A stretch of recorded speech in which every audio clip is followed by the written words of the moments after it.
Hey, it's Clay, and this will be a video chart on ticker symbol XXII. We will take a look at the 30-minute time frame. Real quick, what do I mean by 30-minute in case maybe you're new to charts? Instead of each one of these candlesticks here representing 1 day's worth of price action, which is what you would normally see, each one represents 30 minutes. So all this here may look like several days worth of time. It's actually today's price action broken down into 30-minute time slices.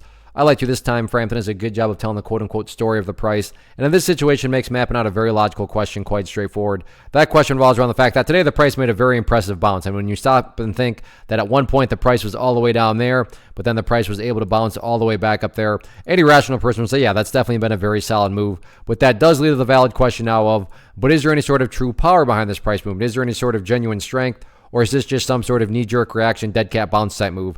I have no idea, but like I said, by using charts, we can make mapping out that question very straightforward. And in my mind, it all revolves around a single area, and that area is down here at $2.05. So why is 205 important? Well, hopefully we can agree on the logic that price movements with genuine power, with true strength, the price is going to progress forward. The price is not going to go back to where it was. So with that in mind, think about 205. Let's say that the price comes down here and then just continues on down.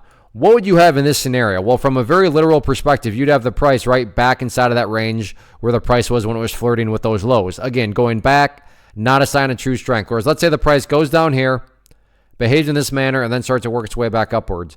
What would you have in this scenario? Well, you'd have a set of lows right there. You'd have those lows down there. If you envision each one of those as stair steps, well, hey, now you have stair steps progressing in the upwards direction. And again, that's the name of the game. That's what a truly strong move is going to do over time. It's going to make progress forward. And again, in this situation, progress being defined as 205.